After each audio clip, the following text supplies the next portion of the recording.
Hey everyone, welcome to today's Lunch and Learn. My name is Robert Schoonover with the Home Gurus, Keller Williams Realty, and I'm an OSA agent licensed in Mississippi and Tennessee. And my name is Pam Colvin with the Home Gurus of Keller Williams. I'm also licensed in Mississippi and Tennessee. So Pam, are you enjoying this weather today? Well, All week? I say, hadn't it stopped, isn't it supposed to stop? Isn't it supposed to be out? It is supposed to start being nice and sunny. We'll be done with the rain later this afternoon.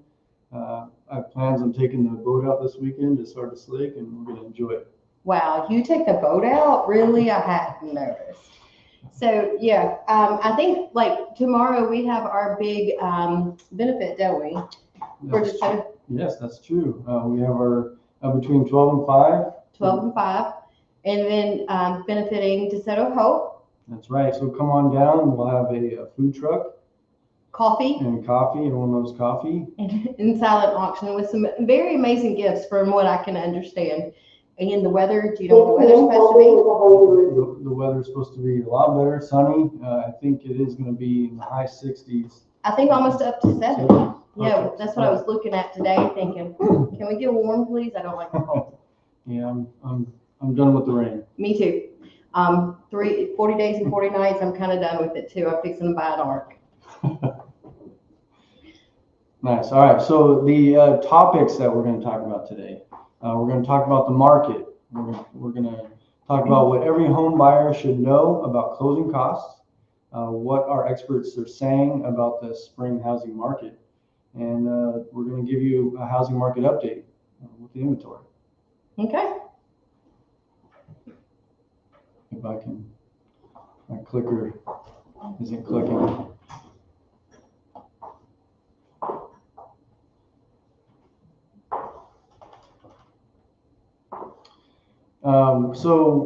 While we're trying to figure Technical difficulties? technical Okay. difficulties, what are you doing this weekend? I'm going out on the boat to Sardis Lake. It's gonna be nice.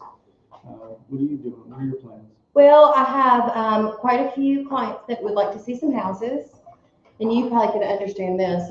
So I will be part in Mississippi, part in Tennessee, part back down in Mississippi, and then go back up into Tennessee. Yes, I've done that a few times. Yes, I tried to work it out, but schedules were kind of rough. So yes, I'll be driving around here and there. So not a bad. Yeah, we start knowing the roads very well. I don't know. I still have to use Surrey. And does she ever make you go in circles? Well, I use just Google Maps GPS. Okay, maybe I need to get out of Surrey's head. Maybe y'all don't know this, but my Surrey is an Aussie male because I feel like if somebody's going to tell me what to do, he's got to have a cool accent doing it. So if you get in my car, you're going to hear it's not just a woman yelling at me. All right, I think we got everything worked out here. We're going to move on to the frequently asked questions. Our first question is, what are key factors influencing the housing market in 2024? That is a broad question. There's a lot of factors that are in play right now. We still have the effects of COVID as a factor, and the rates from that, is a big factor. We have the upcoming elections. That's something else that could be driving us soon. There's just and supply, like inventory is still kind of low, and interest rates are still going up and down, kind of scaring everybody. So I kind of think those are probably, I feel like those are the two key factors that are really kind of making people have reservations over the market, but they're overcomable, right? Like you just have to have a really good agent that knows where to find the right house for you at the right price, so it fits in your budget. So I wouldn't be scared of them. I would just say, no, those are easy fixes. Yeah. Another thing that is kind of driving an increase in buyers is just the yearly time frame. Spring comes and people want to start looking at houses. They'll have summer coming up, and the kids are out of school, and you want to be in place before the next year. So that's a factor also. So the kids can have a backyard instead of in an apartment, right? You want them to be able to go outside, play, ride their bikes, do all those fun things during the day. So yeah, I think that's one of the big things. So do you think it's a good time to buy a house? I do think it's a good time to buy. We're going to talk about it later with projections on the market and everything. Mhm. And we're foreseeing that the interest rates are supposed to go down. There's no telling, they could go, they go down. So with that in mind, one would think that you'd want to wait for them to be lower, but that's when everybody else is going to be jumping in the market. Yeah, So let's get in it now, get the home that you want, and then when rates go down, you can refinance. because we know what the market of now is, Yes, right? we only know now. Yes, we can't project. We can guess, and I don't know about y'all's guessing skills, but mine are hit or miss. All right, so how has the pandemic affected the housing market and what are long-term implications? I kind of mentioned that in the first question there. So with the pandemic, we saw just all out craziness and to sum it up. And when we saw the rates go down to historic lows, a lot of people bought then. And those that didn't buy, they refinanced. So we're finding a lot of those that would normally be selling about now. They've had it for 7 to 11 years. You know, the average used to be 7, now it's moved up to close to 11. Those individuals are now going to stay even longer because they have been refinanced their home. And those are the houses that would normally be on the market right now for us to have. So we have low inventory right now. But what I'm finding is that builders are out there. There are tons of new, and I think that's been something you may not remember back in 2008 when the bubble burst, right? And it went crazy in a bad way for sellers, not a good way. This burst is a good way for sellers. But what I think it did was in 2008, it hurt sellers, and now it's helping sellers. So I think if you would look at, if we had projections, and it shows you that a natural growth is 3 to 5% year over year. So it dipped way down that natural growth line in 2008, 2009, and it slowly was starting to come back up. It didn't hit back to that natural growth line until the pandemic. So housing, everybody's like, oh, it just went up, it went crazy. No, actually the market kind of corrected itself with that pandemic. So houses started equaling the value that they should. Does that make sense? Yeah. Yeah. So I think in long term, I don't think we're going to see that huge growth again like that. I think we're going to go back to that natural line of 3 to 5%. It usually does. Goes right back to that line. Is it a good time to buy a house in 2024? Again, we kind of just went over that. And yes, it is for the reasons that we just stated. You never know what the future is going to hold. We can take a best guess, but we know what it is now, and we can move forward. And when we think about that, though, right? It just like I said, a natural growth. Just say you have a house that's worth $200,000 today, and then the natural growth is 3 to 5%. Well, we're talking about $6,000 to $10,000 of equity built within that year, and you've paid down on the mortgage during that year. So you've actually started putting more money back in your pocket, and you are having your net worth, right, is growing because of your home ownership. So I think people thinking, hey, let me hold out of the market for a little bit and wait till it changes. If it stays the same and it keeps going, they just keep pricing themselves out of the market. So we know what it is now, and I know we keep hearing interest rates. Don't look at that. What is your monthly payment that you're comfortable with? Like, you can find the right house for you at the payment that you want to pay. Does that make sense too? Yes, it sure does. So. And you had mentioned, I like to tell others this, kind of what you were talking about. The goalpost just keeps moving. If you're trying to save up so much money and then we have a 3% inflation, you're just really chasing the same goalpost. It's moving right with you. What are current trends in the housing prices, and how are they expected to change in 2024? Current housing prices, I think we're not seeing that crazy 12, because we were seeing a 12 to 15% growth for a couple of years there. We're not seeing that now. We are seeing it self-correct. So some of the houses that were maybe wanting more money for them, we are seeing that they have to reduce on that price. We are seeing that, yes, you can't just sell a house as is. We are seeing that you do have to do some work to your house.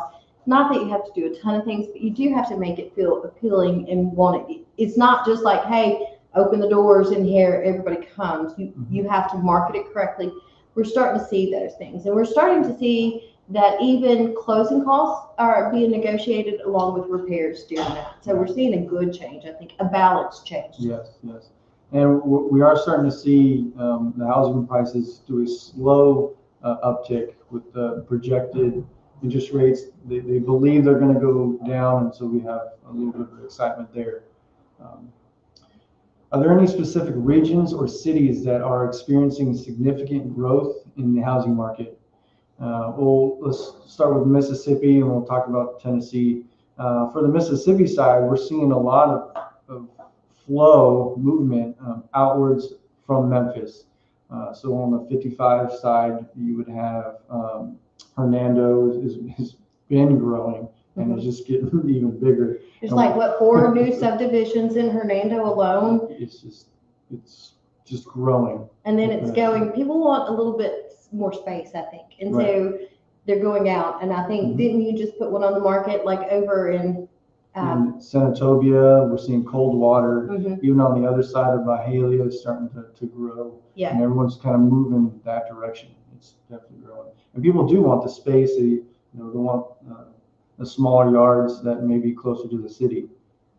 But then there are those professionals that really like in Tennessee, they really like that added benefit that there is no income tax there, right? So they stay in Tennessee, and they like the hustle and bustle, but they don't really want to be downtown. So I see Germantown always holds its own. It always has. Collierville, have you seen how many new subdivisions are out that direction? It's growing just like more so than Hernando. It is. I think when I was looking the other day, I think there was like 10 or 11 new subdivisions with dirt work starting in several more spots. And that leads the professionals to stay in that area, quick to get into Memphis to do their job, and then come home and have a little bit of distance. Right. But the other thing I see is on the other side of Collierville, Piperton area, and Millington, Fisherville part up through there. No, Millington's on the other side. So over on the other side of Germantown, that 269 loop this way, we're seeing that's where Tennessee that want to hold on to their no income tax.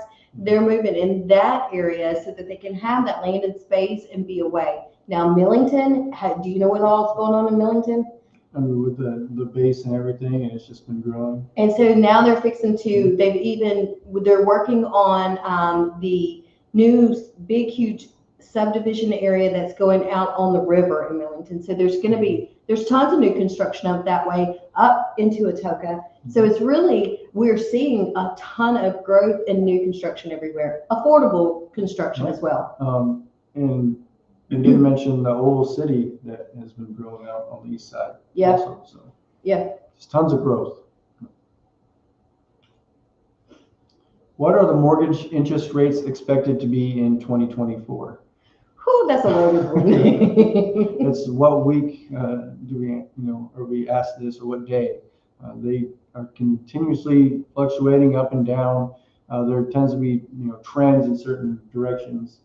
Earlier we mentioned that the forecasted trend is to go down, and also with the Fed rates and everything. Well, we started this year, and the Fed said they were going to lower the interest rates 3 times this year, right? Right. They haven't really lowered them yet. So what now is projected, because it is so fluid and volatile that they don't know, that's why they meet like they do and determine what they're going to do. But the rates I've been told are expected to go down this year, but that won't be until the second part of the year. So I'm thinking somewhere between July and September we might see that. Gotcha. There was something else with the rates that we were going to talk about, right? It's election year. Oh yeah, election year, that'll help drive down, because everything has to everyone has to be happy and everything has to be going great before the elections. Yes. Well, and in the seasons too, we always see after Labor Day, gas prices historically go down the day after Labor Day because nobody's traveling as much. They kind of slow down, kids get back in school. So you're going to start seeing some of those changes going along at that time as well. That's right. And then with the rates, I know some people are scared of 7s and 8s, but if you take a step back and look at, through history, that is still good.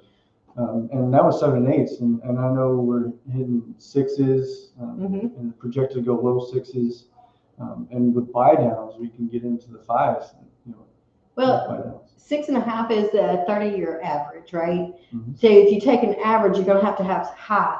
Do you realize they've been up to like 12% or even sometimes 20% on a house, not a credit card, a house. So that kind of like you step back and go, ooh, that hurts.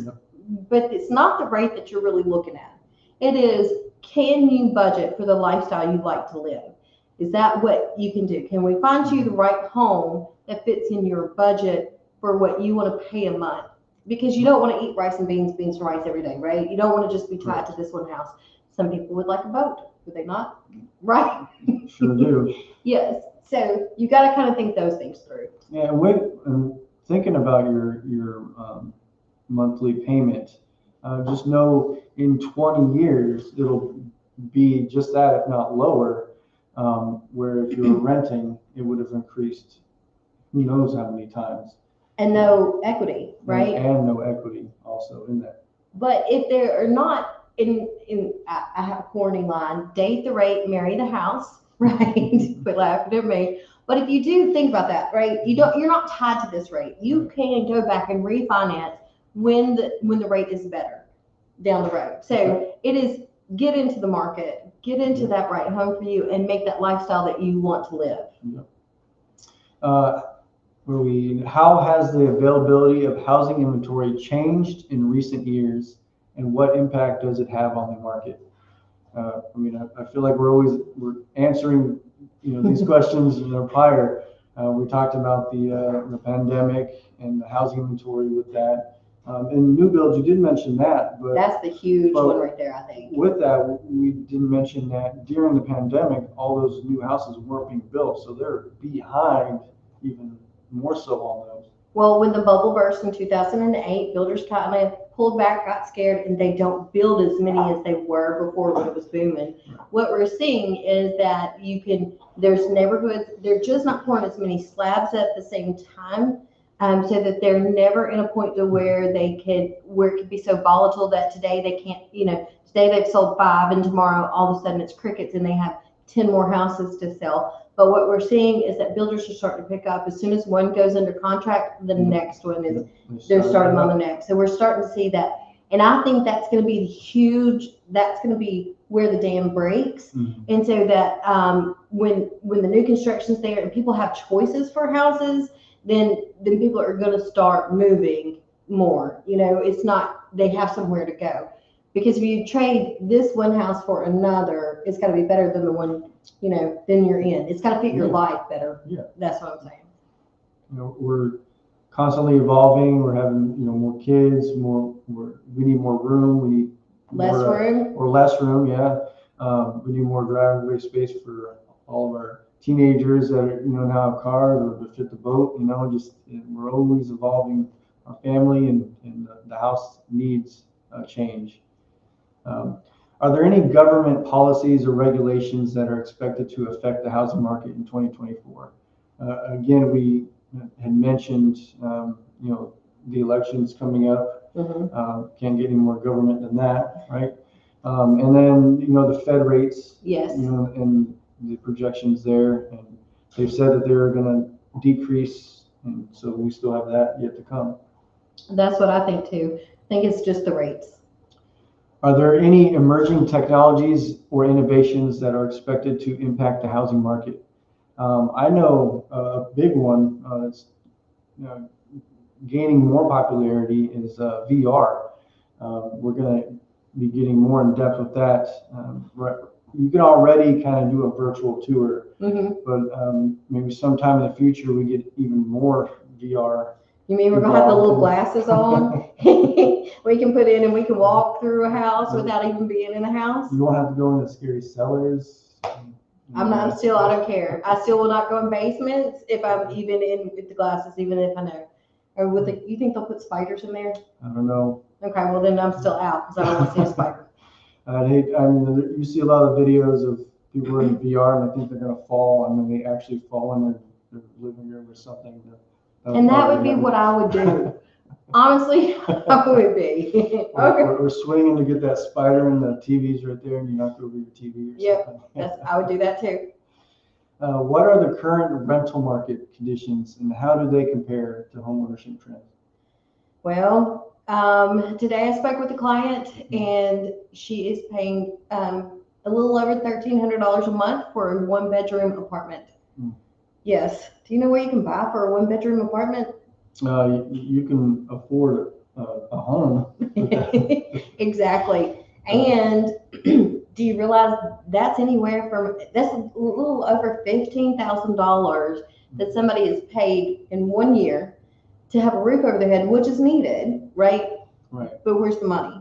It's just gone. It's in Like if you're renting, it's just gone. It's in the landlord's that's pocket. true. You've just paid somebody else's wealth, not your Right. own. And I guess that's where I really I just love to help people get out of the rental and into a home. Yeah. It's because I like to see them win. I like to see them succeed and have that money back. At some point we all want to retire.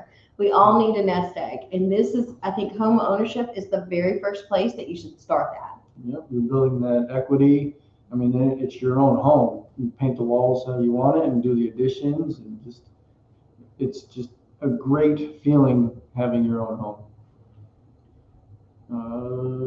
Are there any housing market bubbles or risks that investors should be aware of in 2024? And we were actually talking about this earlier, randomly. That's funny. And you were talking about Airbnbs, right? Yes. So it's starting to come up on hotels' radars. They're starting to kind of stomp around because they don't like they're losing business to Airbnbs. Because think about it, like Robert, you and your family go. If you stay in a hotel, right? And how many kids do you have? 4. Okay, so that's 2 hotel rooms. Yes. At least, right? If they don't want to bring a friend, if all of these things are all together. And didn't y'all just go on a big trip to Gatlinburg? No, we did. Yeah. Yes. So did you stay in a hotel? We did. It was like a resort thing. Okay. So you did do that, Yeah. but you had the adjoining rooms kind We of had thing. the multiple rooms with the kitchen. It was So it's kind of, Yes. but it was an Airbnb. It was a resort Airbnb. Yeah. But most of those Airbnbs are not on a resort. They are actual homes and neighborhoods. Right. So what the hotels are trying to do is put a squash on that. They don't want you to be able to purchase a house because an Airbnb makes some good money. I've got a client that has a couple in this area here in where we're at, but they make really good money on that. But hotels are missing out on it. So they want that stopped. And then you've got the neighbors, right? So the neighbors they feel like it's transient traffic coming in and out, but what they don't realize is they do have to put a credit card up. They kind of are vetted. You have names and information of them, so it's not like it's just some stranger, but I get it. So even cities, you're starting to see cities in different areas say not allowed, like downtown Memphis. There are a lot of condos downtown that do not allow Airbnbs. That's written into their covenants. You're going to start seeing a lot more of that come around in like Nashville. Nashville is full of them left and right. I feel like we're going to see a squash. So if you have Airbnbs, you may want to make sure that it is, or if you're looking to purchase one, that if anything changes, you would be grandfathered in and be able to keep it as an Airbnb, or you might have to sell it. So I see that as one of the big things coming. Yeah, definitely do your homework and check to see if you'll be grandfathered in or not. But all right, let's talk about the market. Is now a good time to buy? Again, we kind of harped on this a little bit, and yes, and the biggest reason really is because we know what it is right now. That's the only thing we know. Mm-hmm. We talked about it with the rates are projected to do. Let's buy that house. You said marry the house, date the rate. Right? Look at you using my little line. Great little saying there, and it says a lot there. Get the home that you like in today's market, and then if it goes down with rates, what can you do? You can refinance that. And so you're in a better rate with that house that you like. And if it goes up, then you're still in a good position. You actually can Yours laugh at isn't the going increase. up, Right. right? You fixed, you're right there. And some lenders are also offering that you can refinance free Free. one time. Within A a certain- year. Yeah, a certain amount of time. And some Yeah. of them aren't, some of them have changed that not even a Oh. year. You just got to kind of, Nice. lenders are, Yeah. lenders are working for the buyers right now. So that is, I think, a really smart thing. So use those tools to your advantage. Yes, don't miss out on the home you want. Exactly. Is now a good time to sell? And I know you definitely say yes in a certain price range, but I just want to say in a broader scope, there's just no homes. If you look online, there's just not much inventory, so take advantage of that. Now with the certain price range that you like. Well, okay, I like them all, like you said. 2 to 300 is still selling. A $200,000 to $300,000 home is still selling because when I was telling you earlier about the one that is renting, Right. that's kind of what rent is right now. Is that's where you can own a home for the same as rent. I did just put one on the market that, can you believe, almost went to multiple offers. That it was over. It was over 450. Because there's not many homes on the market. It's just house, So then I got to talking to another client and they are wanting to sell. There's several other different things. And I don't know if you realize, but credit card interest rates are sky high too, right? They're like 27, 29%. Ouch. Right. So why wouldn't you take your equity out of your house if you can buy another one, stay in the same, so here's the thing. Even if you love your house and we can find you one that looks just like it or is comparable to it, wouldn't you rather go do that, take your equity out, stay at the same payment and pay the credit card bills off? Most of it would save you money. Exactly. Like $500 to $800 a month. So it is good. It's a good idea. And they were first talking to me about, hey, I'll just take out an equity loan. Well, now you got another loan. So taking the equity straight, finding the house you want and paying off, sellers have options. That's kind of my point. They just have options. They do. I want to go back to that 2 to 300 that you mentioned, and you said what you're paying in rent, there's a equivalent of what you could have with your own home. So instead of, like you said, paying someone else's mortgage, you're paying your own. Paint the walls, like you said, and just have your own home. So think about that. I want to go back with that too. So Okay. 15,000. You've just kept in your life $15,000 because you bought this house right in this 1 year.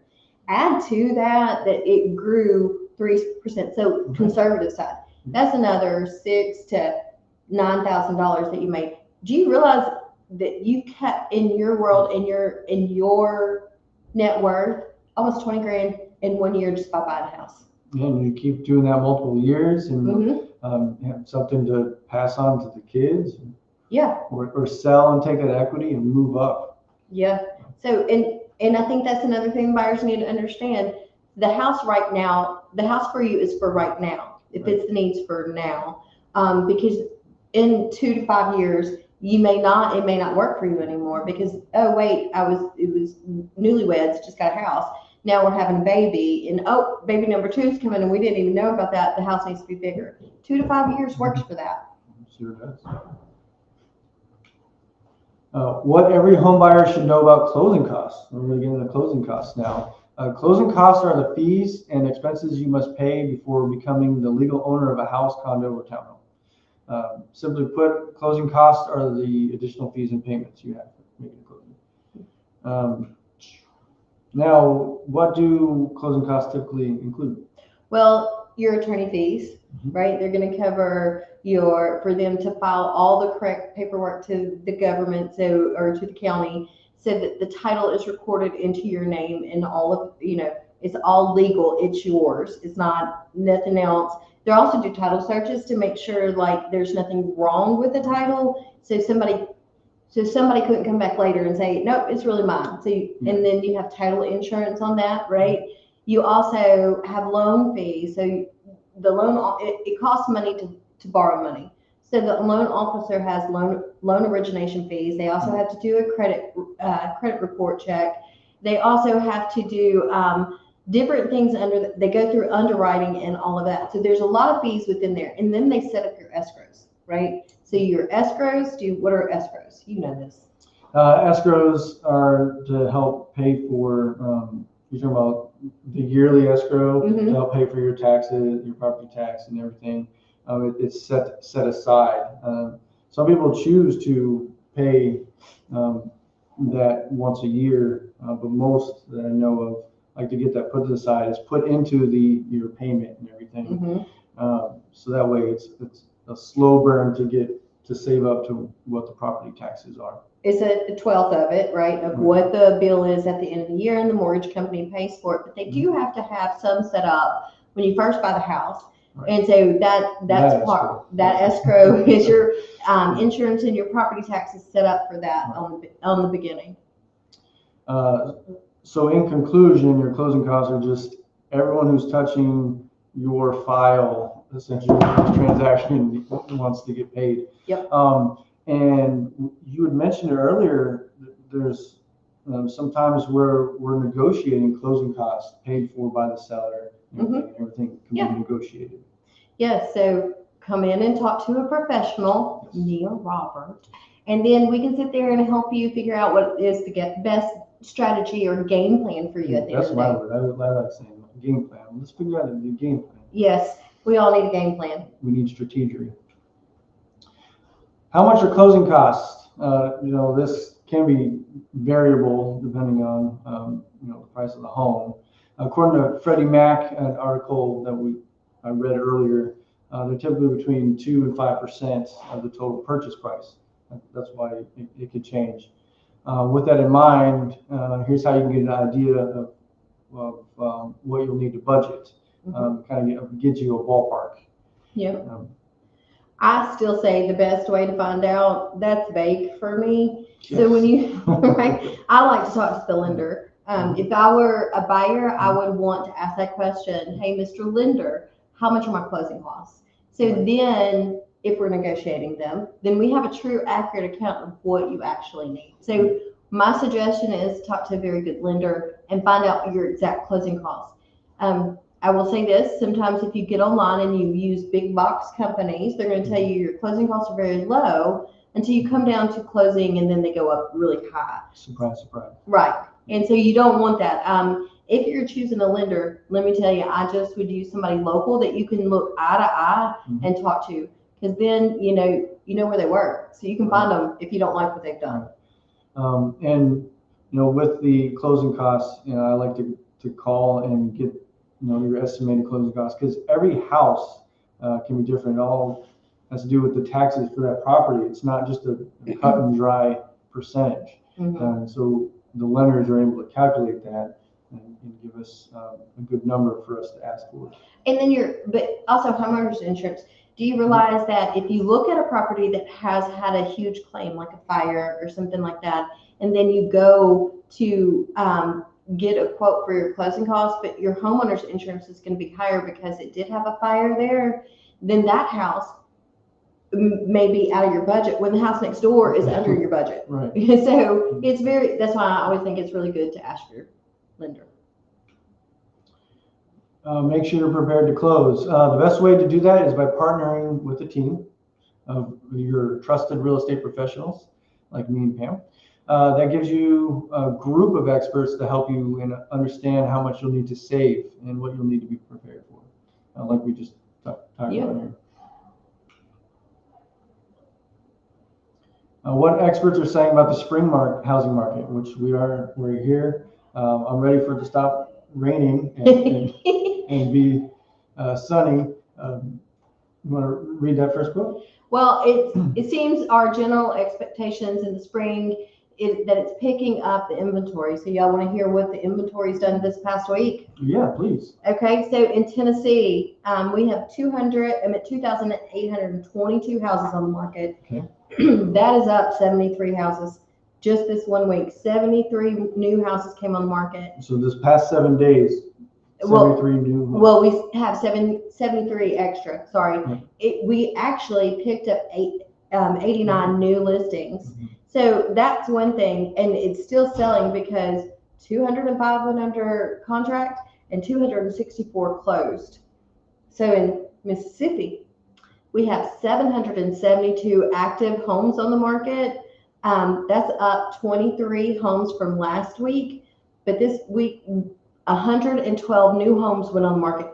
It's a huge jump. Yeah, I mean, that's 112 new homes for people to look at that have not seen new homes. And so that way they can find the right home. It's out there. You just said Tennessee has 2,880 new ones came on the market. Mm-hmm.